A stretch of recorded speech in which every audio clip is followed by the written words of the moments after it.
requirements as local governments are still left with the final say if testing requirements are needed before entry. Metro Manila LGUs, meanwhile, already come up with their respective strategies in ensuring that vaccine cards couldn't get faked. JC Cosico has the big story. Already fully vaccinated since May, Erlinda went to the Parañaque Integrated Terminal, confident that she won't have a hard time getting a trip to her hometown in Naga. But much to her dismay, she had to queue up for hours to get a swab test. Nabakunahan na, bakit magpapaswab pa? Sayang din, 850, di ba sir? Oh, marami ng ilan, sobra kalahating sakong bigas na yan.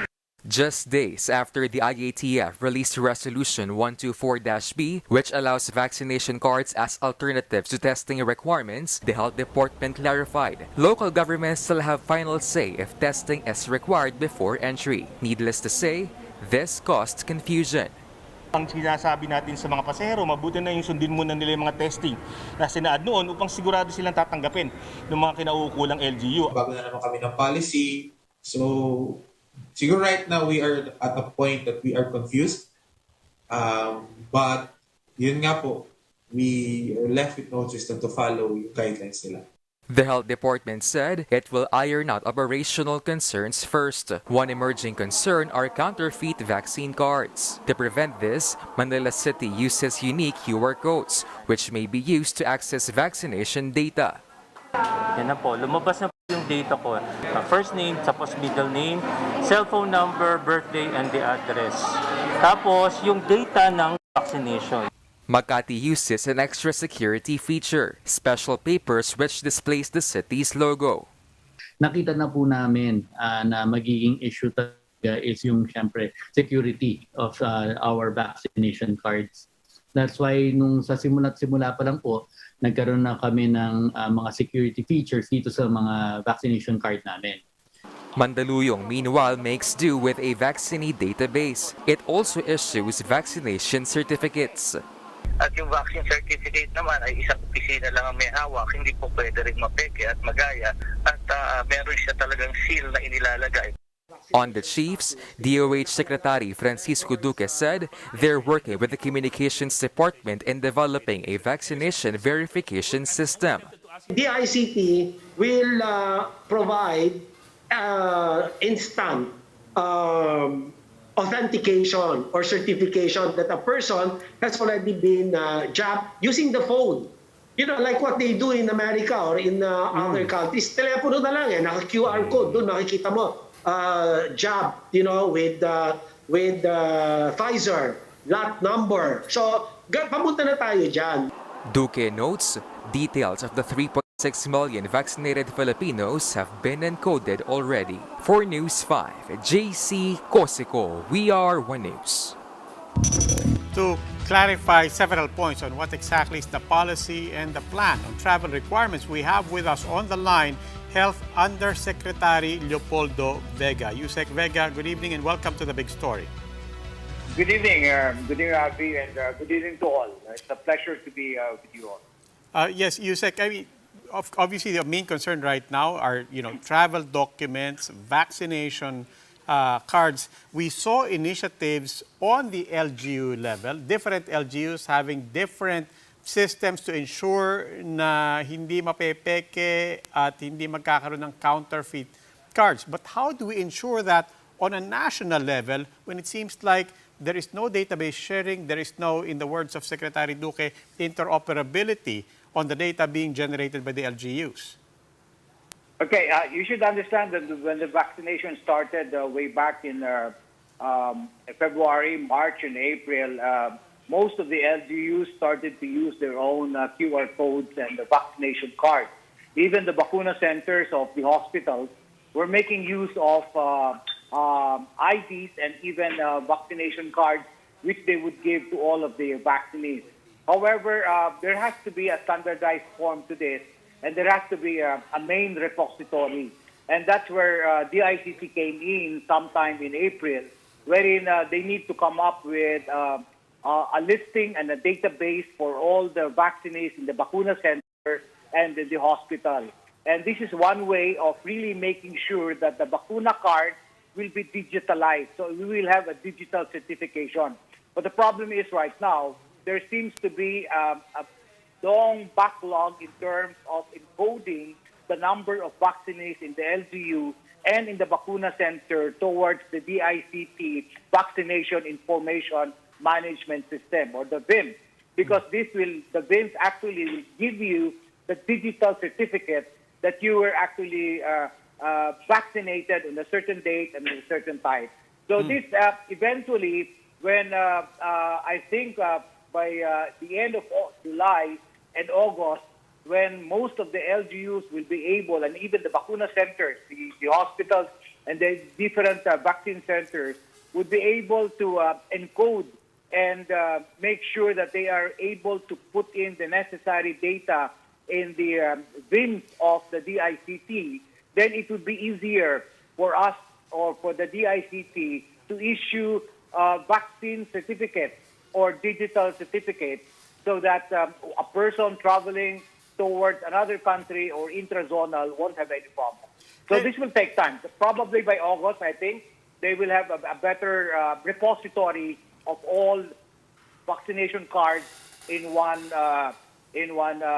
storage area. That's the DICT. That's fair enough, Yusek. But where are we now in having that interoperable database, especially given that, as you said, we started talking about this with DICT in March or April, and at the same time, in fairness, even before actual vaccination, we were talking about databases. We were talking about interoperability between LGUs. Even before that, we were talking about it in the context of contact tracing. We were talking about it in the context of testing. That seemed to have been a common theme at every stage of our interventions. Now, pardon me, but it sounds like still an afterthought in creating a database when a lot of people would have thought that by the time we started to vaccinate, this should have been one of the early factors in rolling out. Right. Robbie, I think it would be different to compare the contact tracing with this vaccination information system that we have right now. The contact tracing, we did have problems in terms of the donation and in terms of the capacity of this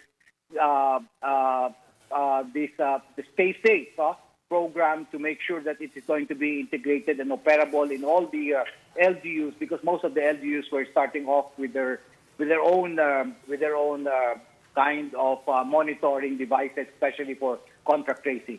But in this vaccination, I think we're starting off.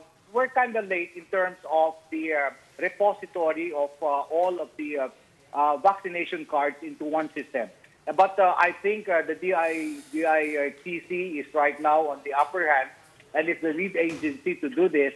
And he is able, I think the DICT will be able to compel the local government units and all of the vacuna centers to at least enter and encode.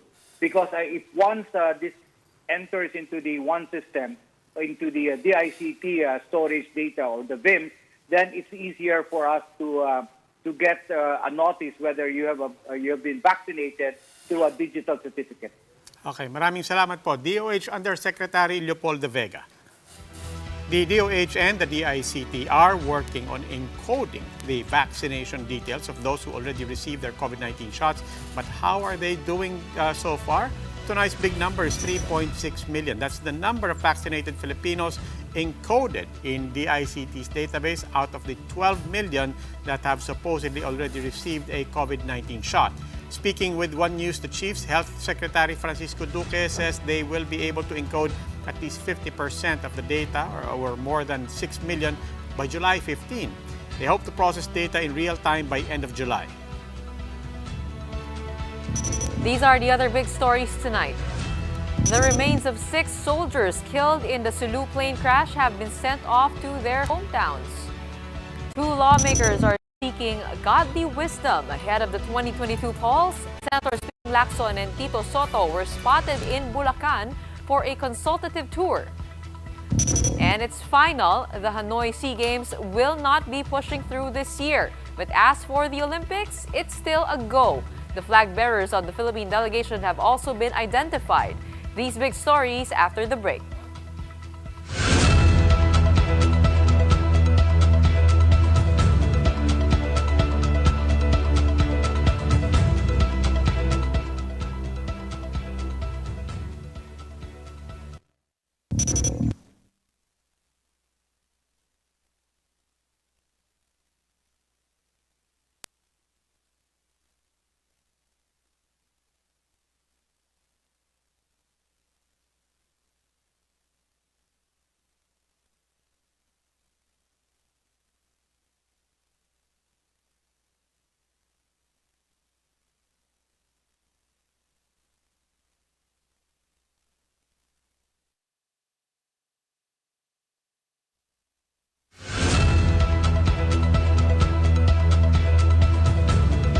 Good evening. You're still watching The Big Story. I'm Robbie Alampay.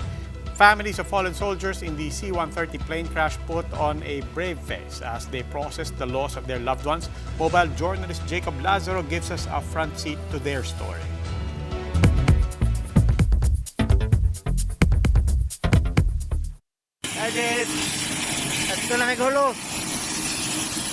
These were the last moments of Army Private Christopher Rolon, boarding the C-130 Hercules with tail number 5125 in Cagayan de Oro City.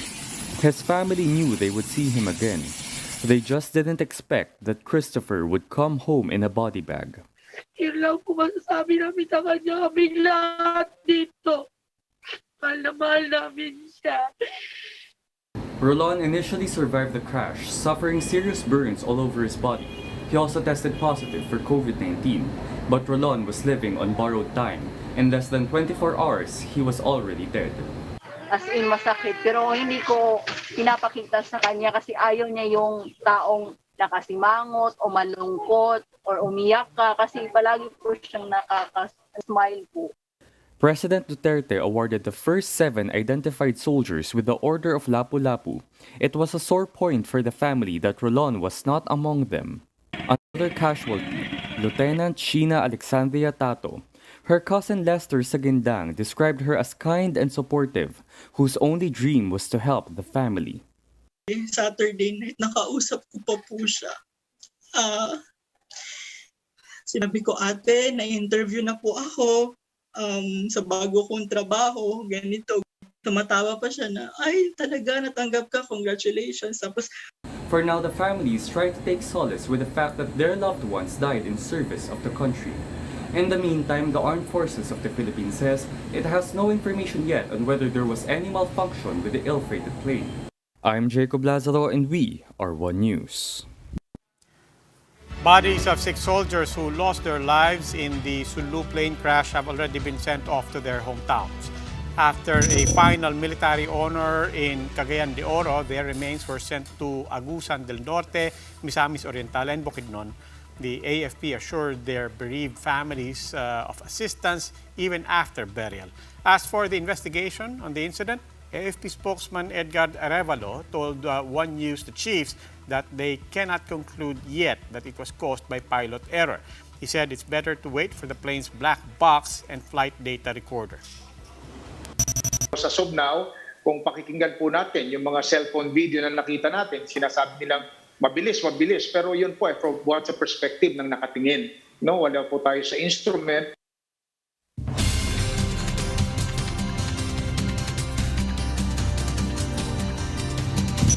Time for our next week's look at some of the day's big stories. The Finance Department is also calling on World Bank to publicly apologize over its report on Filipino students' poor learning proficiency.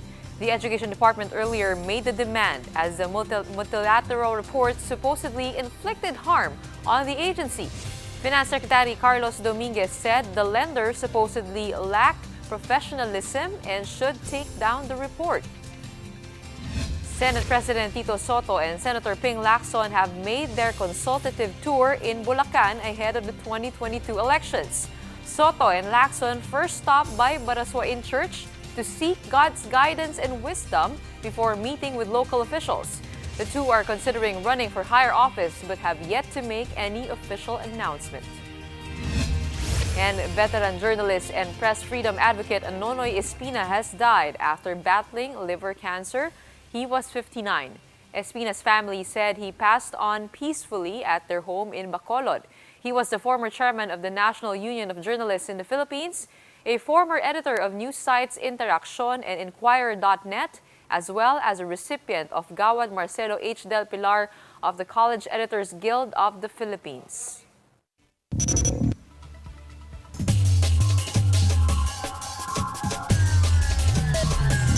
For the big story in sports, although one major sporting event has been canceled this year, the Philippines is still looking ahead to the Tokyo Olympics as the country's flag bearers for the Summer Games have been announced. More on this in my report. Facing here as compared to the 400. It's official. The Southeast Asian Games has been postponed due to the COVID-19 pandemic. This was confirmed by Philippine Olympic Committee President Bambol Tolentino. The SEAG Games Federation decided not to hold the SEAG Games this year due to COVID in our region, the Southeast Asian region. Medyo tumaas po talaga, nag-spike ang Thailand, Indonesia, yes, even Philippines. It's still unclear whether host Vietnam will push through with the Games next year. But while the future of the regional games is uncertain, the Olympics is still a go. In fact, the POC has picked pole vaulter EJ Obiena and judoka Kiyomi Watanabe as the country's flag bearers in Tokyo. They will march in the opening ceremony on July 23 along with 6 Prime team officials. We base our selection on the flight, of course, the flight availability, kung sino po yung nandun. Second, we base it for the schedule of their games and schedule of their practice. Obiena and Watanabe, together with the other 17 Filipino delegates, are keen on getting the country's first Olympic gold. And as an additional boost, the successful Olympian will get a 10 million peso incentive, care of the MVP Sports Foundation. 14 of the 19 who qualified for Olympics have been supported by the foundation. When MBPSF started in 2011, that was the objective, is to have our first Olympic gold. No? That's the vision, that's the dream, that's the hope. Silver medalists will get 5 million pesos, while those who get bronze will be awarded with 2 million pesos. This is in addition to the monthly support that MBPSF has been giving athletes and coaches prior to the Games. The sacrifices they have there is something that is very laudable, that they go through every day, together with our coaches, in search of excellence. It's a performance-based incentive, similar to what government is giving. That the delegation we're sending is probably the best we have composed. We've sent to the Olympics. No? And we wish all our athletes Godspeed. The Olympic Games will begin this coming July 23 to August 8 in Tokyo. Catch the Games live on TV5 and on One Sports. Gretchen Ho, We Are One News. Time for another quick break. When we return. If it's up to the country's labor chief, there would no longer be bar and board examinations. But how do labor groups feel about this? And one of the country's flag bearers to the Olympics is now world number 6 in pole vaulting. More details on the big feat by EJ Obiena after the break.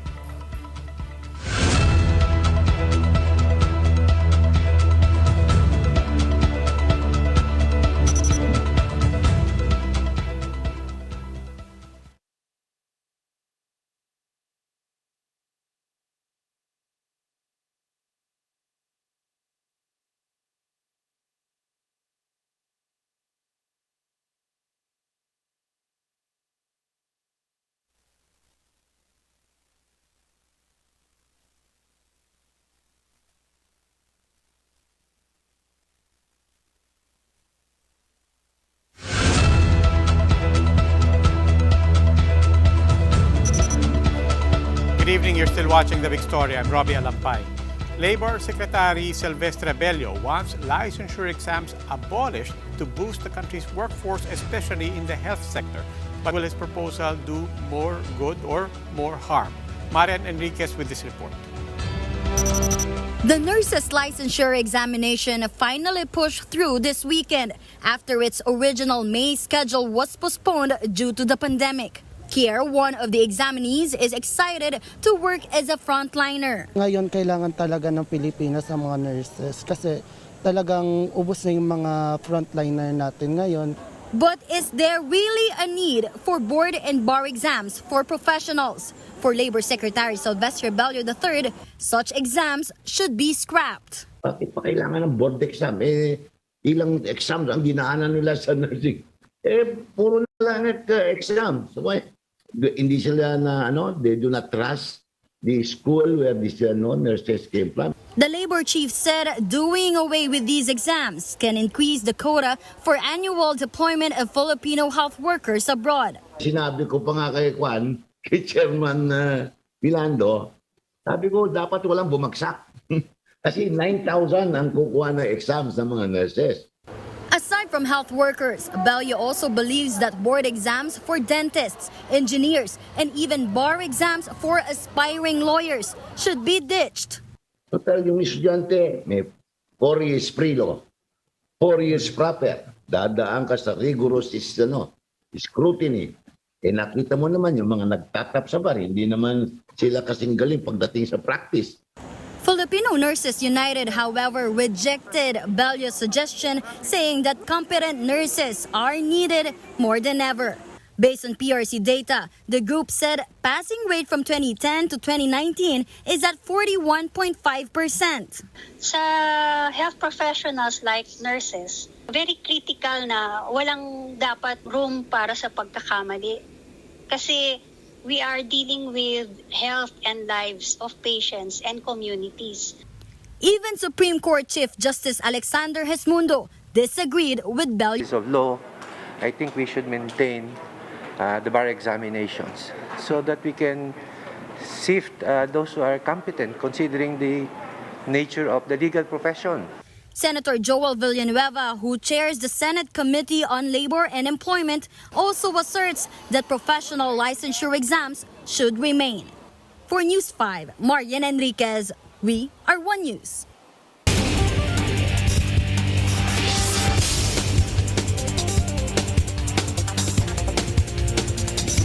Let's take a look at the biggest stories on print and online. Drug war critic Caloocan Bishop Pablo Virgilio David has been elected as president of the Catholic Bishops' Conference of the Philippines, or CBCP. Philippine Star reports that David will begin his term later this December, replacing Davao Archbishop Romulo Valles. David has been serving as CBCP's vice president since December 2017. The Philippines' population swells to 109 million as of May 2020, up from 100 million in 2015. This means an annual population growth of 1.6% from 2015 to 2020. Business World reports that this is slower than the 1.7% average recorded from 2010 to 2015. Calabarzon remains the most populous region, while Eastern Visayas posted the lowest annual population growth. The National Disaster Risk Reduction Management Council is preparing for the worst following the series of volcanic activities in Taal. News 5 reports that Taal had 2 more phreatomagmatic eruptions yesterday after 5 other short-lived eruptions. Contingency plans include transferring Taal evacuees to other provinces in Calabarzon. In world news, 4 individuals suspected of assassinating Haiti President Jovenel Moïse were killed in a shootout with police. According to Police General Director Leon Charles, the police had killed 4 of the mercenaries, captured 2 more. 3 police officers who were held hostage by the suspected assassins were also freed. Manhunt was launched immediately after Moïse was gunned down during a pre-dawn raid on his private residence in Port-au-Prince.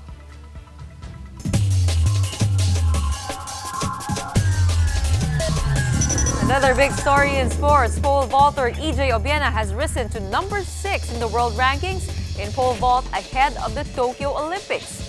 Obiena collected a score of 1,343, moving 4 spots up in the world rankings after his 4th place finish in the Wanda Diamond League in Stockholm. The 25-year-old is 1 place higher than 2016 Olympic champion Thiago Braz of Brazil, while Armand Duplantis of Sweden is still at the top spot. Obiana's personal best is at 5.87 meters, but he plans to clear the 6-meter mark in Tokyo. And in volleyball news, the PVL says that they are still awaiting official approval from the regional IATF and the Games and Amusement Board for its July 17 opening. Approval is expected in the next coming days. That's according to PVL President Ricky Palou. The Pro League's Open Conference will be held at the Ilocos Norte Centennial Arena. But some good news for volleyball fans. Filipino-Hawaiian spiker Calais Mao will now be eligible to play for the national team following the FIVB's approval. Meanwhile, Brazilian coach Jorge Edson Souza de Brito has secured his visa as they prepare for the 21st Asian Seniors Women's Volleyball Championship here in the Philippines next month. Tokyo is home to Sanrio Company, the creator of Hello Kitty. Well, the city may have just reinforced its love of cats as one of its busiest districts put up a billboard displaying a giant 3D feline. The gigantic billboard is placed on a building in front of the Shinjuku train station. Pedestrians cannot help but take out their phones for a snap of the cat, all in its 4K resolution glory. It appears to be on a ledge, purring at them. The billboard was set up by local businesses in hopes of cheering people up as their countries battle COVID. Just imagine election season and that being used for political campaigns. No, but on a serious note, I do want to make mention, we lost a good man yesterday, a friend, a colleague, Nonoy Espina, former chairman of NUJP, and he leaves behind a real legacy for hopefully protecting Filipinos and Filipino journalists in particular. Nonoy worked very hard. The last things he did was to make sure that the Philippine Plan of Action on the Safety of Journalists is put in place. Nakikiramay po tayo sa pamilya ni Nonoy at sa lahat ng periodista ng Pilipinas na kinikilala ang inambag niya para sa atin lahat. And we honor his memory today. That wraps up today's big story. Catch us again tomorrow at 8 p.m. on Signal Channels 8 and 250. Please like our Facebook page, One News. For more in-depth analysis, visit our webpage, onenews.ph. Mask on. Wash hands. And stay safe, Philippines. I'm Robbie Alampay. And I'm Gretchen Hall. We are One News. Have a good evening.